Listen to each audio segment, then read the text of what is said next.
de País de Boludos, un supositorio de realidad con vaselina de comedia.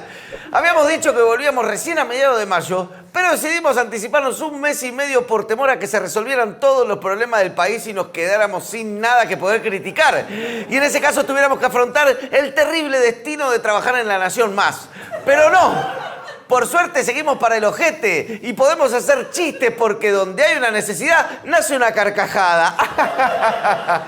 Y ahora sí, hablemos de la Argentina donde gobierna un anarquista. ¿Qué onda eso, No se la vieron venir, Facultades de Ciencias Políticas del Mundo. Beatriz Arlo se agarra los genitales con una mano y con la otra hace el signo así, vas a correr, Ana Aren.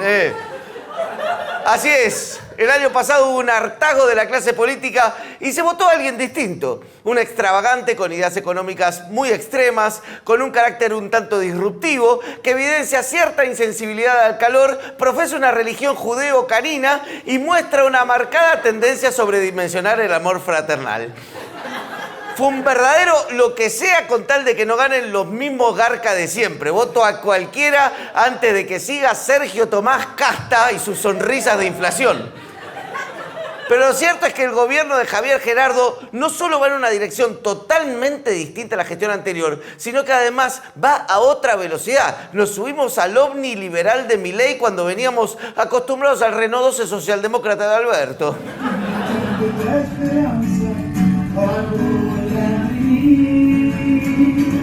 En estos 100 días, Milei firmó un decreto de 366 artículos y una ley de 664 artículos, o sea, arriba de 1000 medidas. Debe ser más de lo que tuvo en toda la gestión el Alberto en 4 años. Y eso que cada medida del veto valía doble, porque iba para adelante y después para atrás. Lo cierto es que Milei va a los santos pedos de Holy Farts y tira todo tipo de medidas, todas a la vez, y la que pasa, pasa. Es un cirujano que opera con bazooka. Y propone en 4 meses prácticamente una reforma constitucional y de toda la matriz económica y social de esta nueva Argentina. Le dejó el nombre nomás de Argentina, pero para no levantar sospechas. Sin embargo, este gobierno, cual Chihuahua en una carrera de galgos, aparenta más poder político del que tiene. Porque, por ejemplo, la ley ómnibus fue retirada del Senado, aunque luego después fue repuesta en versión minibús y parte de las modificaciones de fondo que plantea se mantienen, pero ni empezaron a discutirla. La pesadilla del Jabo, que pide que corten la telenovela, pero sin tetaz no hay paraíso. Siguen cosechando rating. Hay diputados que profesan un amor profano por el oficialismo, otros que suspiran por el PRO, hay otros que nunca perdonaron las afrontas del peronismo y hay partidos provinciales que quizás escondan un voto secreto en el Yuyal. Y después están los tucumanos que estaban en la mesa de saldos, o deberíamos decir, la mesa de jaldos. El radical cordobés Rodrigo de Loredo tiene más ganas de estar en La Libertad Avanza que en un recital de Taylor Swift. Y eso que es un Swiftie a morir, Pero por alguna extraña razón de Loredo se emocionó y lloró cuando el oficialismo retiró la ley ómnibus y su explicación fue que él es muy reformista y le gustan las reformas que lo tocan en un lugar muy adentro, en el bolsillo capaz. Y eso que Milei cada vez que puede le raya el auto al radicalismo, le dice barbaridades del Partido Centenario y sus próceres. Alfonsín lo usa de puchibol, a Irigoyen lo acusa de inventar el populismo. Entonces de Loredo se sintió obligado a sacar un spot explicando por qué quiere colaborar con el gobierno.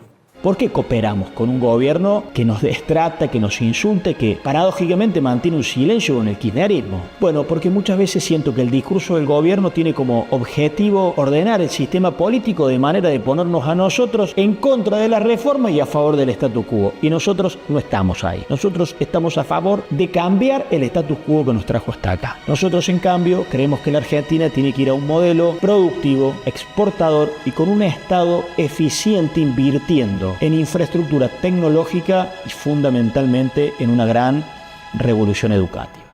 Es un poco fuerte el momento en que pasa de las imágenes hechas con inteligencia artificial a de Loredo hablando y uno se queda pensando si no será de Loredo mismo que está hecho con inteligencia artificial, pero bueno, en fin, como dice Fernando Iglesias, otra vez me fui por las ramas. Los diputados no solo tienen en sus manos la nueva ley ómnibus, sino también el famoso superdecreto, el DNU 7023. Podrían anularlo si quisieran, porque en senadores ya le votaron en contra y ahora, si la Cámara Baja lo rechaza una noche sin luna y sacrifican un macho cabrío, el DNU se enciende en llamas y vuelve a la dimensión oscura. Algún ritual de ese estilo podría realizar también la Corte Suprema de Justicia. Ya se ponen las túnicas y el look lo tienen, pero el máximo tribunal, comandado por la mayoría de Rosati, Rosenkrantz y Maqueda, no parece tener ganas de meter palos en la rueda del gobierno. Por eso el decreto, aunque un poco cascoteado, sigue vigente, como Beto Casella. De hecho, le dicen decreto Casella. Ahora, el que sí parece tener ganas de meterle palos a la Corte es el gobierno, que mandó los pliegos para jubilar a Carlos Maqueda, ni bien cumpla 75. Así el mismo día que cumple, sopla la velita y lo echan el mismo 29 de diciembre y ahí lo reemplazan por Manuel García Mansilla, un constitucionalista, decano de la Facultad de Derecho de la Universidad Austral y vinculado, por supuesto, al Opus Dei. Para quienes querían que traiga una mujer, ahí tenés. No se puede escribir idóneo sin donio. El otro que propone el gobierno para la vacante que quedó sin llenar de la Corte es el juez federal Ariel Lijo, quien es sospechado de múltiples chanchullos con todos los partidos, tráfico de influencias, y dicen que su especialidad es dormir expedientes. Tiene toda una técnica, primero le pone música de Enya, después prende unas velas y le susurra cosas dulces al oído, tipo, vas camino a la falta de mérito. Tú tienes sueños. Tú tienes muchos sueños.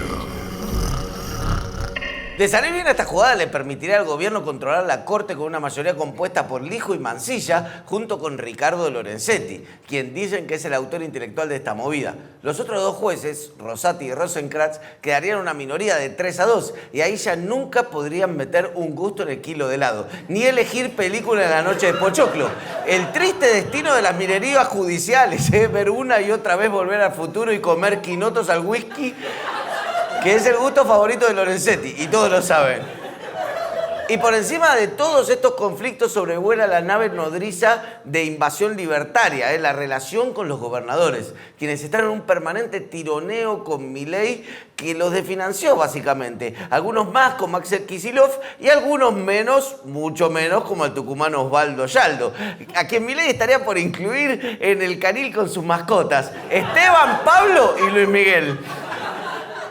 Lo cierto es que las gobernaciones están obligadas a hacer un ajuste por encima de sus posibilidades, ya que Javier Gerardo les anuló toda una serie de partidas que hasta ahora recibían mes a mes. El fondo de incentivo docente con el que pagaban parte de los sueldos de los maestros, después le cortó los fondos discrecionales del Ejecutivo, que ya lo sentía como un derecho adquirido, pero minga. Y también les quitó fondos e incentivos a economías regionales. Moraleja, el que gobierna una provincia se queja o se deja.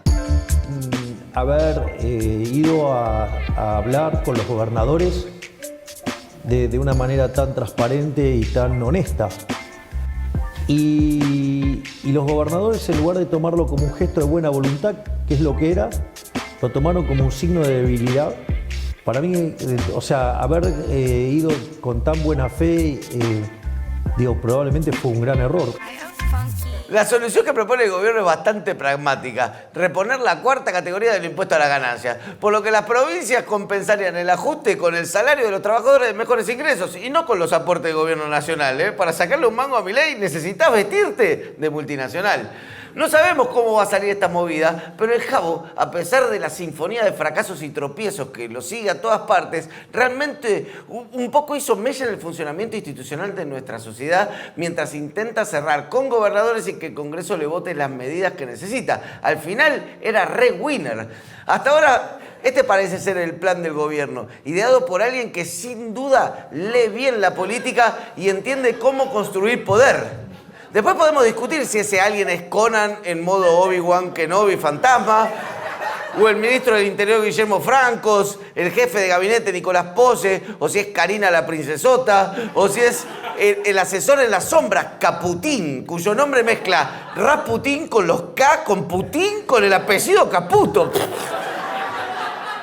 Pero bueno, En este río revuelto, el oficialismo intentará meter una mayoría en la Corte y ver si un brusco descenso de la inflación le permite llegar con buenas perspectivas electorales a 2025. Si la mitad de los jubilados se muere antes de que llegue la primavera, capaz zafan, ¿eh? El Toto tiene los dedos bien cruzados.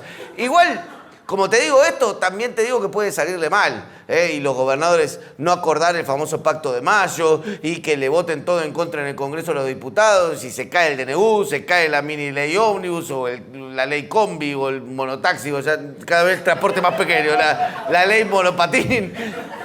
Y si el hijo no llega nunca a llegar a la Corte y la Corte a su vez la mayoría se le vuelve en contra de esa mayoría que controla Rosati. O sea, hay muchos con fantasías destituyentes a los que les encantaría que Milei fuera desplazado de su cargo por una asamblea legislativa o por la justicia, incluso si es la Liga de la Justicia. El tema es quién viene y para qué, y con qué legitimidad además. Hoy sabemos que hay cosas que andan mal, porque además hay libertad para decirlo. Gracias.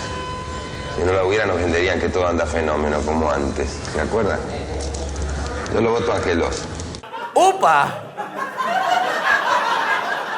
¿Quién es este joven con ideas interesantes? Lo cierto es que es una pérdida de tiempo fantasear con una caída de Milei, básicamente porque Milei está haciendo el ajuste en el Estado y los cambios legales que quieren los sectores dominantes del país y gran parte de las oligarquías políticas de las provincias. Milei está haciendo el trabajo sucio que no quiere hacer la política, la casta que quiere mantener su imagen limpia. Por eso Javier Gerardo entiende que una de las variantes que lo va a mantener en el poder es la capacidad que tenga para hacer un ajuste profundo y rápido. Y mientras haga eso, el establishment le va a mantener el pulgar arriba y mientras ese pulgar siga firme, Milei sabe que sigue en la cancha. Pese a las enormes diferencias ideológicas, enormes, y de recorrido además, hay un parecido en las circunstancias a cómo se dio la presidencia de Néstor. Ambos llegaron al poder desde una casualidad prácticamente y sin ser los partidos con más votos. Ambos tuvieron que pactar con el establishment para tener tiempo de construir un poder propio y ambos basaron la construcción de ese poder propio en el apoyo del pueblo. Ahora, Néstor después se peleó con aquel establishment. En cambio, Javier...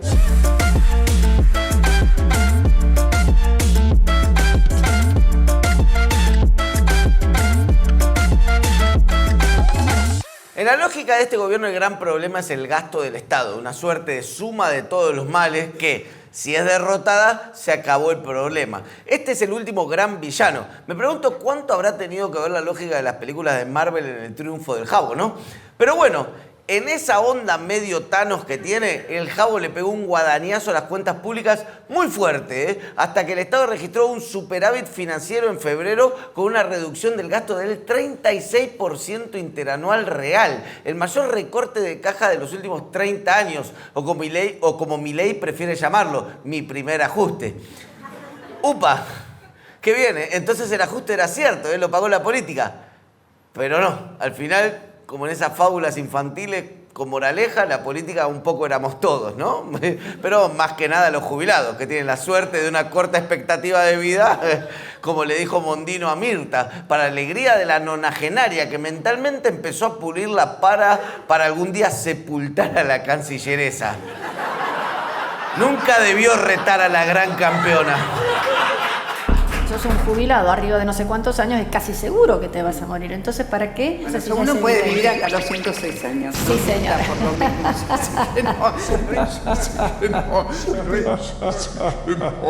Cuestión es que entre Massa y Milei, de febrero a febrero, los jubilados perdieron cerca de un tercio del poder adquisitivo y contando. De hecho, la mayor parte del ajuste de Milei, el 43%, está hecho sobre jubilaciones. Después, sobre empleados públicos, ya despidieron de hecho a 15.000 en total. Después, sobre universidades y entidades científicas. Después, en transferencias a las provincias, que eso va para pagar docentes, va para pagar gastos provinciales. Después, en alimentos a comedores, etcétera, etcétera. Esa es la solución para el gobierno, sacarle la comida a los chicos y los remedios a los abuelos. Satán le puso me gusta y después se lo sacó porque le dio vergüencita.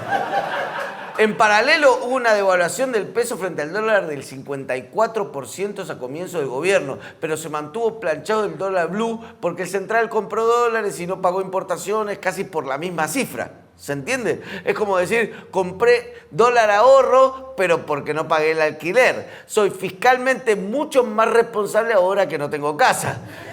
Pero que haya dólares calmó a los mercados. El verde estuvo tranquilo y la disparada de precios provocó que este país quede caro en dólares. Entramos al primer mundo, pero por la puerta de servicio.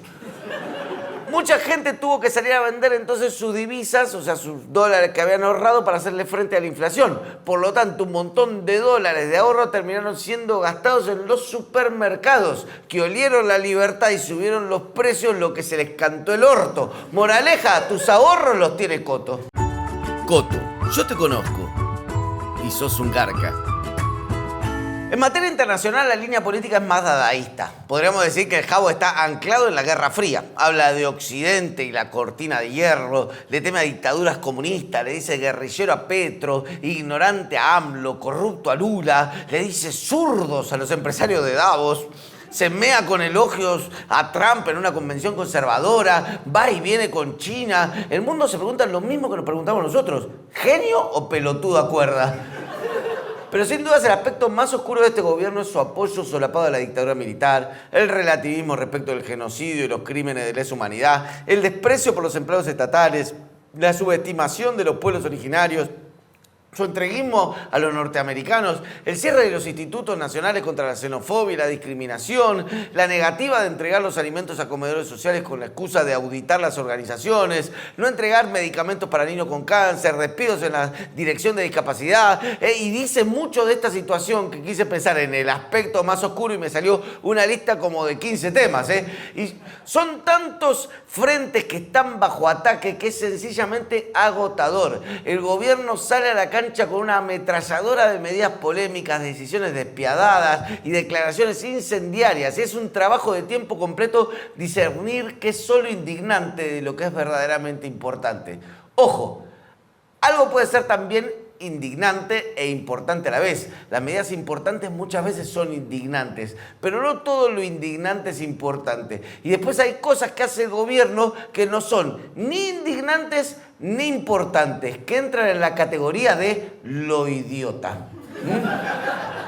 Nos queda todo un año para hablar de política sobre este gobierno, pero este episodio es simplemente una presentación del problema y de lo que estamos viviendo ahora. Ahora vamos a hablar con Alejandro Horowitz, ensayista y periodista, doctor en Ciencias Sociales y amigo de la casa, segunda vez que viene a País de Boludos.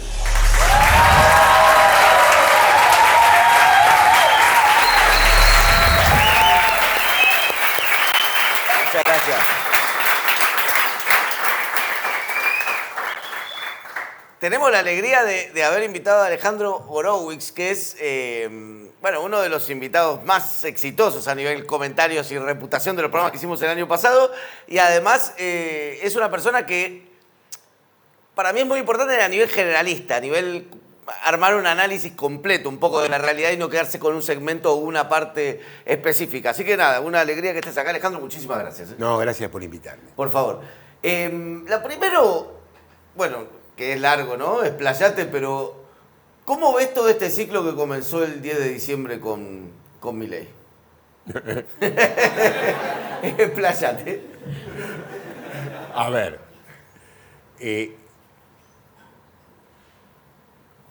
Primero es horrible.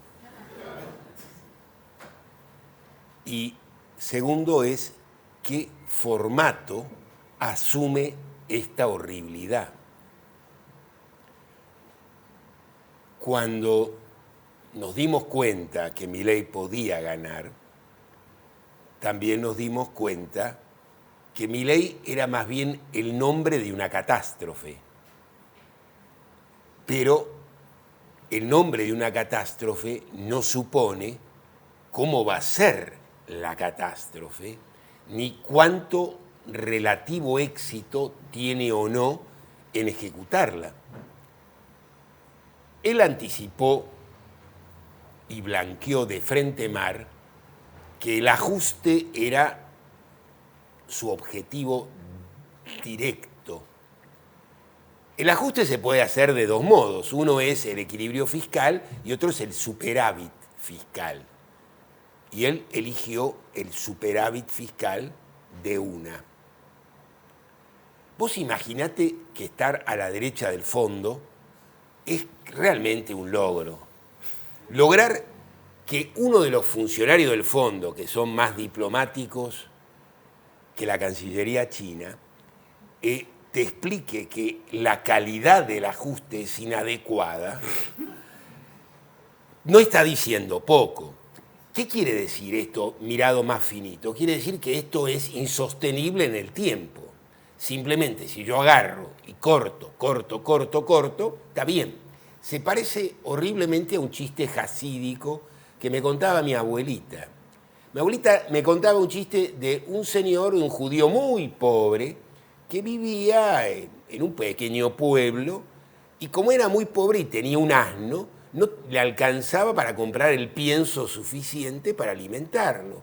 Entonces inventó un teorema que era reducirle la ración de pienso todos los días, hasta que finalmente le daba 2 granos diarios.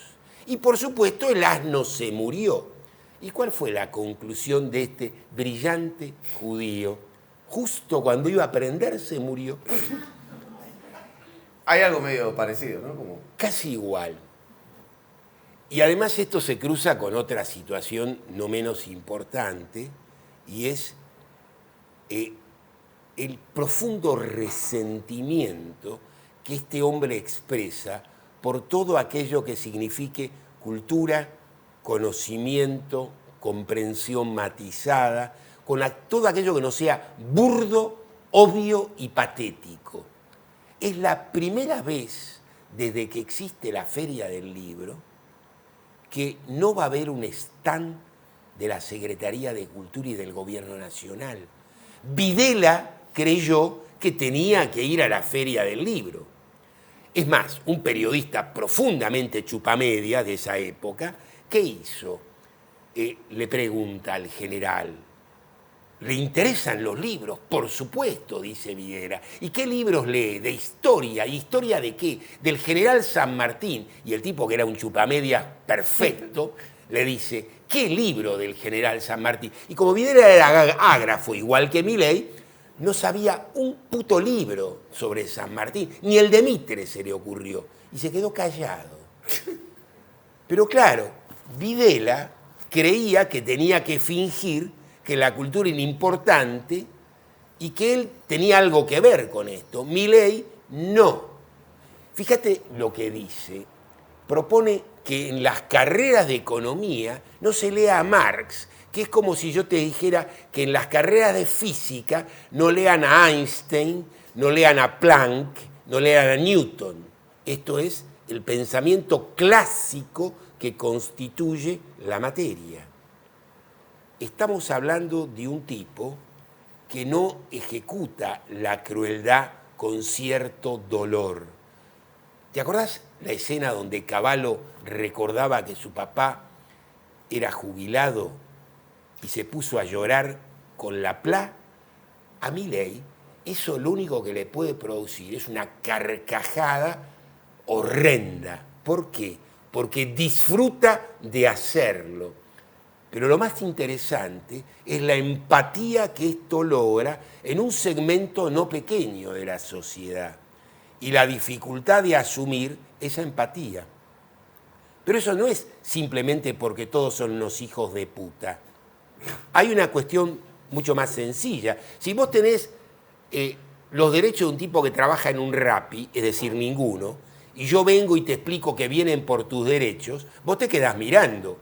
Porque vos no hace un rato largo que no tenés ninguno. Pero si después te explico que eso es lo que tienen que tener todos, a vos te da una cierta alegría que el sorete que está enfrente y tiene un privilegio, porque acá viene la cuestión.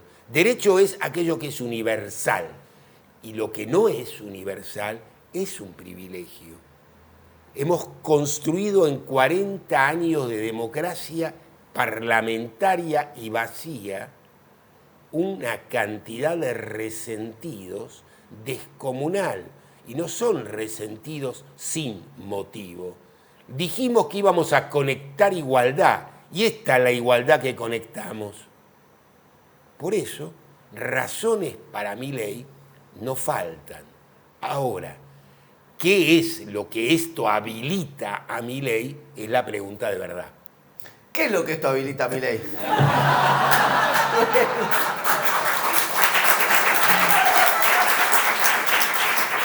Claro.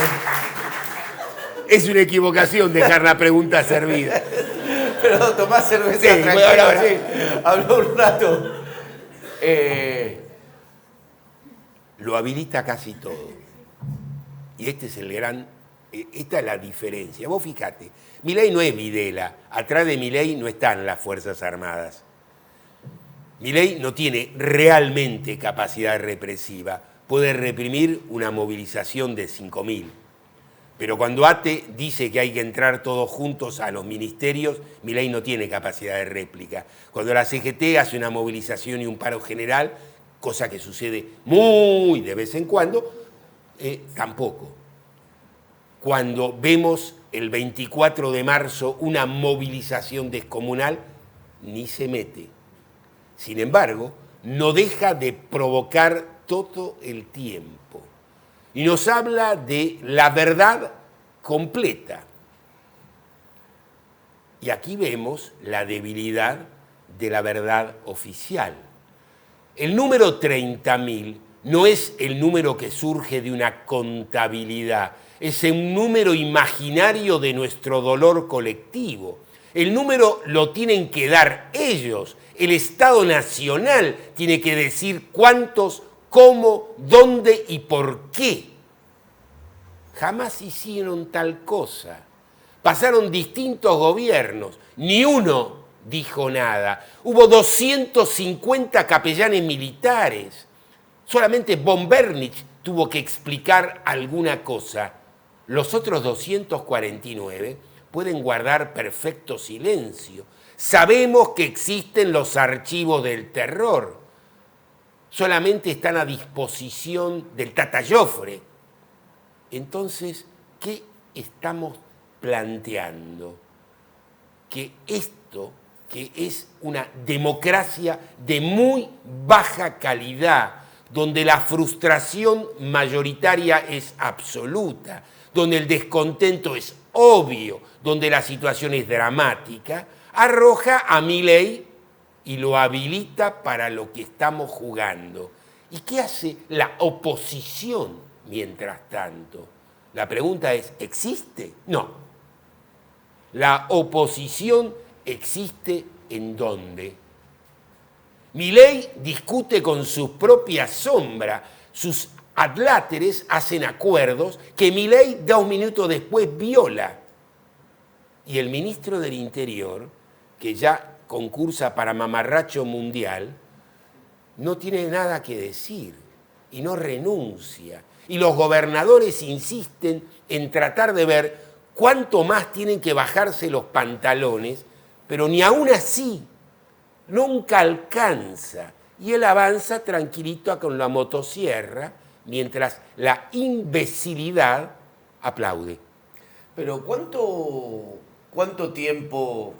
Porque en realidad un poco lo que se está preguntando mucha gente es cuánto tiempo se sostiene un ajuste en el cual los perjudicados es la mayoría de la población. ¿Cuánto tiempo, no? ¿Cuánto tiempo la fe reemplaza el malestar del presente? Y en un momento dicen... A ver, es una muy buena cuestión, pero no es tan fácil de responder, entre otras razones, porque del otro lado no se planta nadie. Vos fijate, este es un debate puramente discursivo. Milei tiene un discurso que se ajusta, entre comillas, a la verdad simplota. Es decir, todos dicen que el ajuste es necesario. Todo lo que se discute es si está bien o mal ejecutado. Todo lo que se pone en término es si... Se afecta a determinada caja de una determinada provincia o un determinado gobernador. Cada vez que me tocas un negocio a mí... Bueno, negocio no, pero también en administración, digamos. Si vos me sacás el 30%, 40% de los salarios de los docentes que tengo que pagar yo, el gobernador dice, escúchame. ¿Pero acaso los docentes son buenos? Esa es la respuesta de... Claro. Y entonces viene la segunda parte. Hemos transformado la escuela pública en un merendadero. en un lugar donde los chicos van a tener una mala comida una vez al día. Cuando vos ves las condiciones en las que sale un chico de la primaria y las condiciones en las que vuelve a salir de la secundaria, te quedás aterrado. Y ahí entendés por qué Milei tiene en esa masa de jóvenes su base de sustentación. Fíjate, yo sé que no sé, pero se supone que yo sé que vos sí sabés. ¿Y qué has hecho vos que sabés de mi vida? Esto. Y entonces, ¿por qué voy a pensar que saber vale la pena? Tener guita vale la pena, no saber. Lo que me estás enseñando es una burla. Me estás explicando valores que la sociedad no practica, argumentos que no pesan a la hora de cobrar. Un ladri cualquiera le dijo una vez a una docente amiga mía que daba clase en una cárcel: profe, si yo aprendo literatura y soy profe de literatura, ¿me voy a comprar estas zapatillas? No, le dijo la profe. Entonces me voy a dedicar al choreo, profe. Esa es la experiencia empírica, ese es el balance. Y mientras ese sea el balance, Milei tiene tiempo, porque lo otro camino, ¿cuál es el otro camino? Bueno, es una pregunta para la oposición, ¿no? Sí, que no responde. Que no responde, claro. Y si vos tuvieras que pensar por ahí como una evaluación, porque también gran parte, o una pregunta que surge de todo este ciclo ¿es un ciclo nuevo para la Argentina? ¿Es algo novedoso? ¿Nunca sucedió algo así? ¿Que el pueblo tuviera ajuste y simpatía en simultáneo? ¿Nunca se hizo este tipo de ajuste? ¿Se parece al Rodrigazo? ¿Qué experiencia hay en la historia relativamente reciente de la Argentina de este tipo de ajuste y esta situación? Es excelente la pregunta. Vos acordate, el Rodrigazo, no tienen que aplaudir acá, ¿eh? El Rodrigazo produce una respuesta instantánea.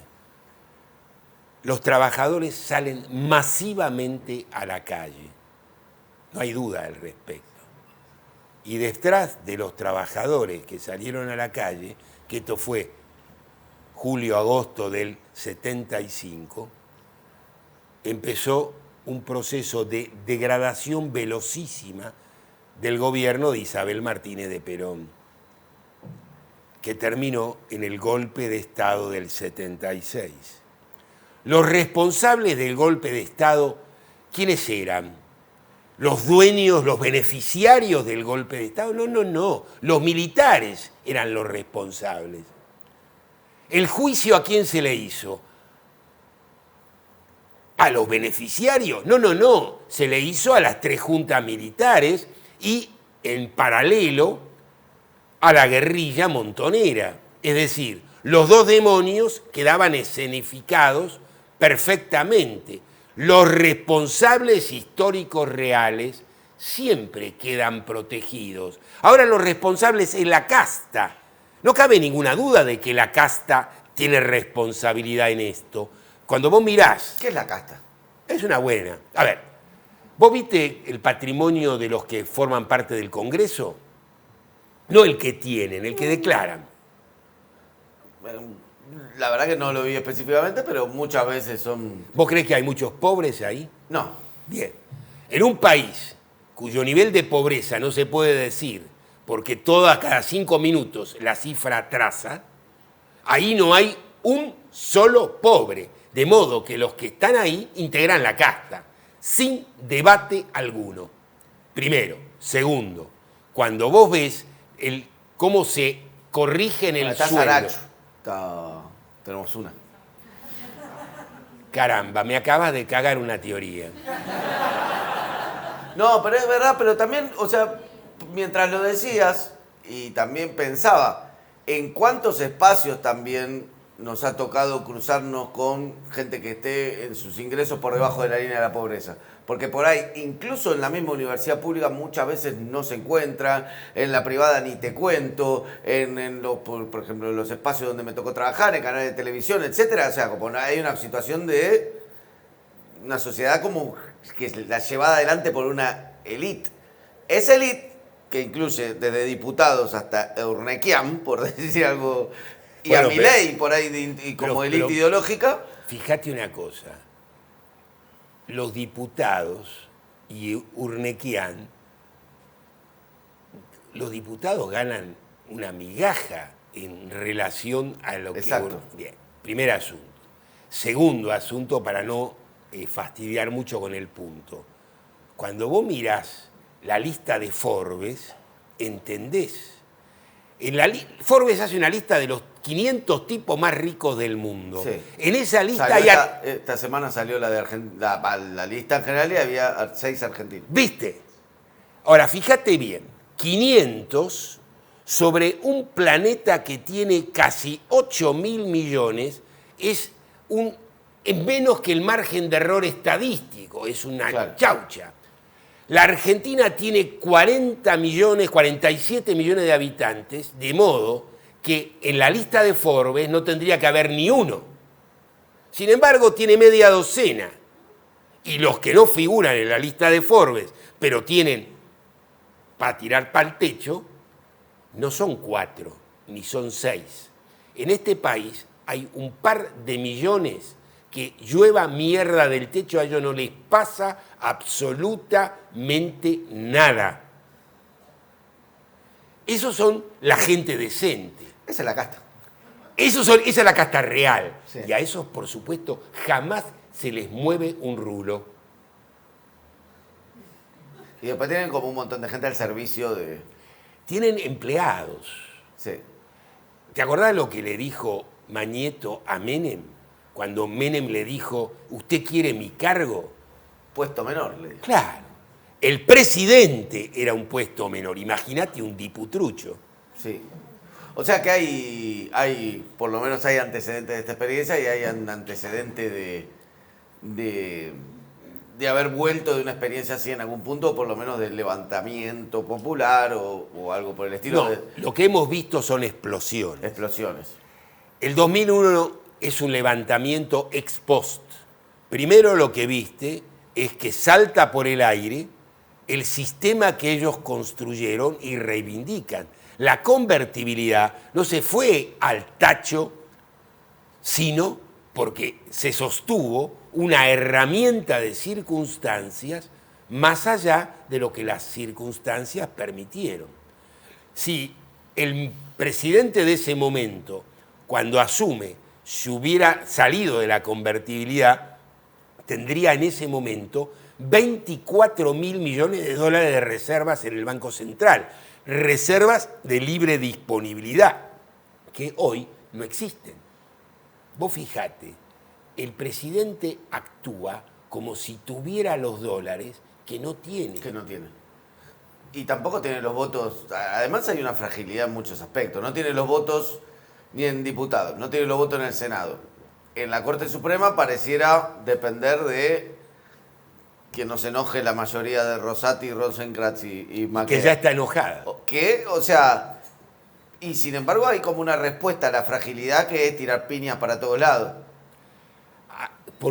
La pregunta es ¿por qué funciona? ¿Por qué un tipo? Pero van 3 meses tampoco, pues no podemos evaluar un... No, es cierto, pero digamos que si vos tuvieras que evaluar los términos de relación de fuerzas de él, vos no podrías creer que él pudo hacer en 3 meses lo que ya lleva hecho. Vos fijate, destrozó línea de puntos y podemos poner una larga fila de cosas. Y de cosas que eran tabú, por ejemplo. Pero claro. A nadie para Alberto era todo tabú, ¿no? También, digamos, de Vicentín para abajo era todo un gran tabú. No, ¿cómo voy a cambiarle el nombre a esta plaza? No. Bueno, Alberto era un hombre hamletiano. La indecisión era lo de él. Sí. Influencia del radicalismo. ¿Sí? Hay algo. A ver, no exacto. A ver, es cierto. Hay algo del radicalismo. ¿Vos te acordás como el chiste que se hacía con Ilia de cómo gobernaba? Decían que tenía 2 carpetas. Una era los asuntos pendientes y otra era los asuntos resueltos. Cada vez que un asunto se resolvía, él lo cambiaba de carpeta y ya estaba. Es cierto eso, pero la idea de gobernar así no es simplemente un problema psicológico de personalidad. Es muy conveniente para el interés material objetivo de las relaciones de fuerzas reales. Si yo simplemente permito que nada sea equilibrado políticamente, sino las relaciones naturales funcionen, el resultado está garantizado. Siempre obtengo aquello que yo debiera obtener sin intervención. Este mecanismo de la asepsia nos hace saber que no hay ninguna asepsia, es una decisión implícita. Yo te voy a joder de frente mar simplemente quedándome quieto. Con eso es suficiente. Milei te hace saber no solo que nunca más, es ahora sí, ahora te voy a joder de verdad. Y mientras te jodo, aplauden. Y esta es la novedad política. Cómo aplauden el nivel de resentimiento que se ha construido, la incapacidad de respuesta que es objetiva y la debilidad de la verdad oficial. ¿Y cuál es la lógica del plan? ¿A dónde...? Este es el problema. ¿A dónde va? ¿A dónde lleva? ¿A dónde conduce? ¿Cuál es, si tuvieras que interpretar, poner la cabeza de Milei, qué quiere ser querido por el pueblo después de un ajuste que generaría una lluvia de inversiones? Porque... La lluvia de inversiones te la debo. Vamos a dejarla para mejor oportunidad. No solo porque no hay ninguna, ni una, sino porque además el muchacho se le ocurrió pelearse con China y en junio tiene 5.000 millones de dólares en vencimiento con China. China no le ha renovado el swap. De modo que él está en una situación al borde de la cesación de pagos mientras putea a China y compra aviones de combate. Para eso tiene plata, ¿viste? Es una curiosidad. Aviones que no va a usar en ninguna oportunidad jamás. Si vos mirás la historia militar argentina y mirás todos los aviones que se han comprado, vos te das cuenta del disparate absoluto que esto supone. Se usaron una sola vez en la Guerra de Malvinas, mal. El resto, jamás. Y el avión que hicieron, que era un avión que servía para la lucha contra la guerrilla, lo usaron 6 meses. Lo que vos ves es, aparte de todo, una pésima asignación de recursos, una incomprensión estructural de lo que la sociedad argentina necesita. Cuando vos mirás, ¿cuál es la regla de oro de la economía? ¿Qué nos hace saber la economía capitalista? La economía de escala. El motivo fundamental por el cual China es porque tiene un programa que desde 1978 se ejecuta sistemática y continuamente como un plan, no como una improvisación, donde no decide el mercado ni media vez, sino donde el gobierno determina qué es el mercado y lo organiza.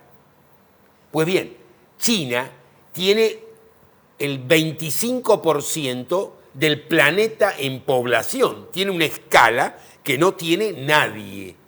Cuando vos mirás la economía argentina y la comparás con la brasileña, entendés la misma situación.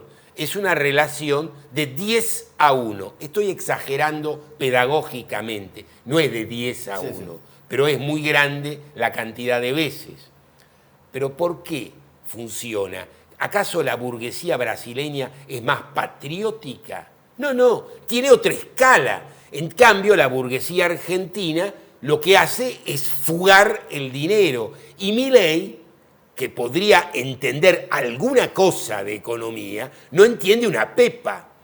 Y en lugar de acordar con el Mercosur y seguir la lógica del mercado mundial y la ampliación del mercado, dinamita las relaciones ideológicamente, como si él se parece... ¿Vos te acordás de la vieja Cide, que encontraba comunistas abajo de las macetas? Él también. Lo único que hace es encontrar... Sí, está en la Guerra Fría, ideológicamente, está anclado en el año 84. Pero en la Guerra Fría eran un poquito más sutiles. Claro. Él es la Guerra Fría sin ninguna sutileza. Alejandro acaba de sacar Lenin y Trotsky, Los Dragones de Marx, que es un poco un análisis, según me contaste, porque no lo leí todavía, de precisamente el debate que había de modelos a seguir entre Lenin y Trotsky, post-revolución o pre-revolución también, digamos. Pre-revolución. ¿Qué crees que un libro de estas características nos puede servir para un momento como este en Argentina? Vos tenés dos posibilidades. O este libro, si vos le decís, yo te digo, escribí un libro sobre la política en la era de Tutankamón, vos no creés que esto tiene obligatoriamente ninguna relación con el presente. Más bien pensás que, bueno, es una...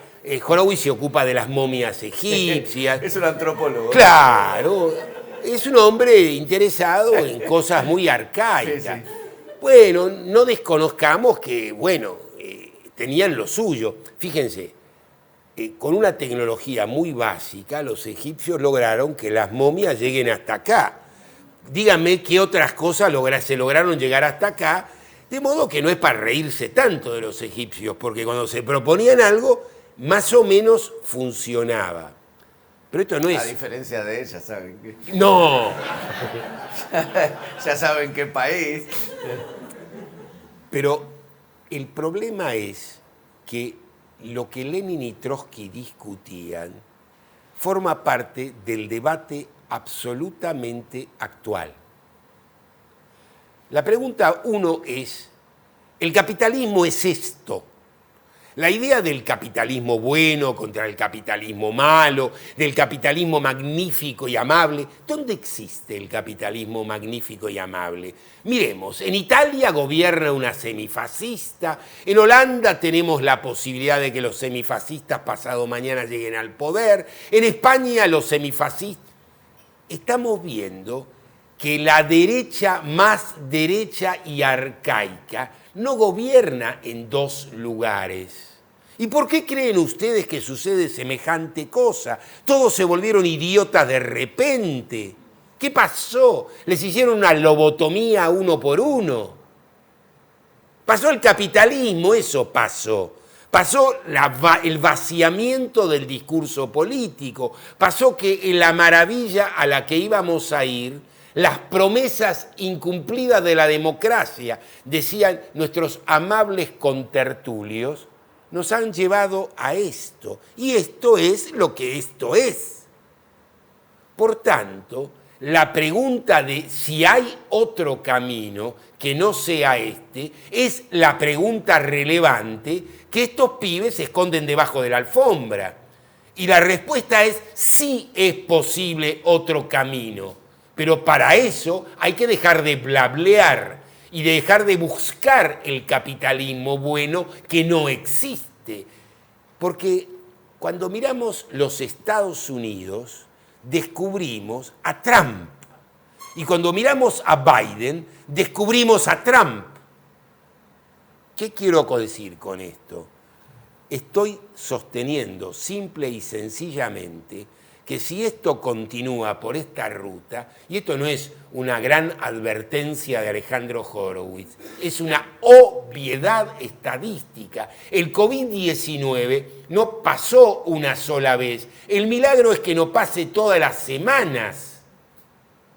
El modo en que este planeta está organizado, en que la bancocracia globalizada funciona, en que tienen el mismo programa para Taiwán, Londres, París y Neuquén, cuando el efecto no es igual y cuando te toca un idiota que cree que puede hacer cualquier cosa mientras aplauden el incendio, es terrible.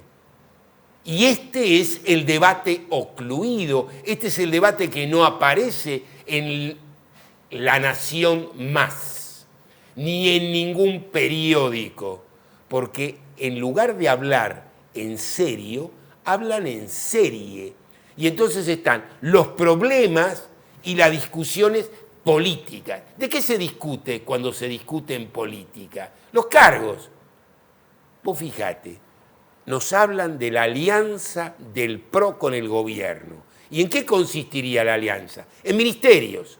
Nos hablan de la posibilidad de un acuerdo político. ¿Y en qué consistiría el acuerdo político? En unos pesos. Ah, caramba, ¿te acordás en la época que nos explicaban que los negros votaban como votaban porque les tiraban unos mangos? Ahora votan así los gobernadores. ¿Y esto no nos impresiona? ¿No nos quiere decir nada? Esta es la calidad institucional de la sociedad argentina. Una catástrofe. No es que Milei viene porque él impone la catástrofe. Él es el nombre de una catástrofe en curso. Alejandro Horowitz pasó por País de Boludos, es el primer invitado.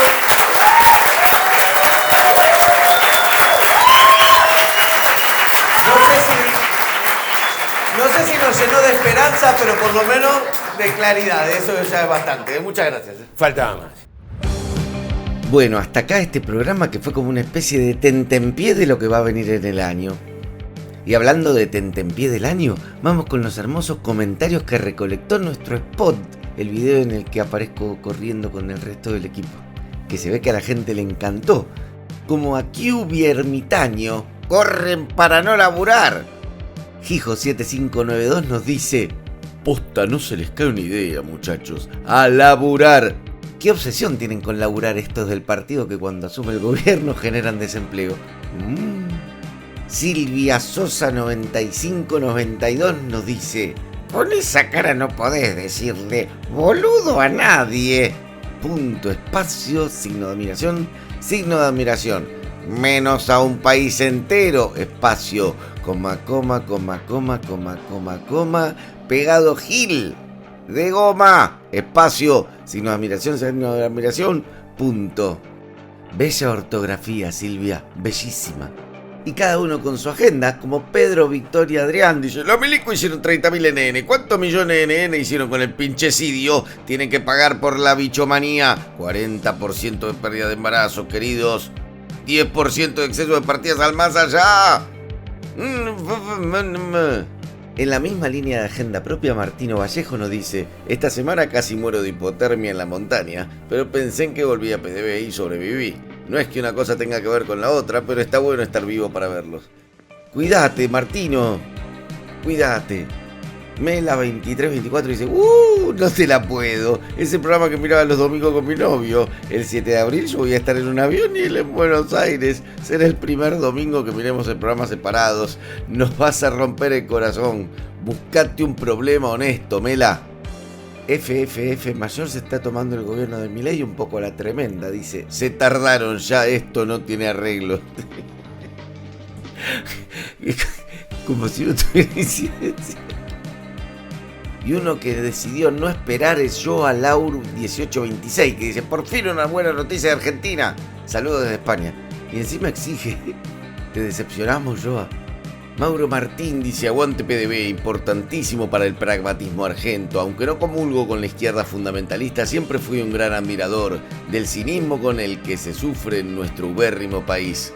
Por el uso de palabras difíciles en lugares random estamos sospechando o que es un bot de esos de Marcos Peña o que es Alejandro Fantino. Charlie Maiden dice: buena noticia, vuelven. Y en el sector privado como debe ser. ¿No me estarás dando un pie para un buen mangueazo? Bueno, Muchísimas gracias por haber llegado hasta acá. Como saben, País de Boludos es un proyecto autogestionado por los trabajadores que trabajamos en este proyecto, con lo cual, bueno, no es una situación en la que generar sobre mucha guita, pero bueno, si ustedes consumen un programa todas las semanas y dicen, che, me interesa que esto se sustente, pueden entrar a paisdeboludos.com.ar y ahí hacer un aporte único, una suscripción mensual y ver qué pasa y en el futuro. Bueno, y por ahí después la suben, la aumentan, la bajan, lo que fuera, pero la verdad que nos dan una mano enorme. Y si igual nos suma un montón, que le den me gusta al video, que comenten el video, que lo compartan, etcétera, etcétera, etcétera. Muchísimas gracias por haber llegado hasta acá. Muchísimas gracias también a la Homero Mansi, la asociación mutual esta que nos alberga este año acá en el barrio. Hay una discusión si es en Boedo o Almagro. No quiero meterme en eso, pero es la calle Belgrano y Maza. Así que nada, muchísimas gracias por permitirnos grabar en su espacio y nos reencontramos el domingo de la semana que viene.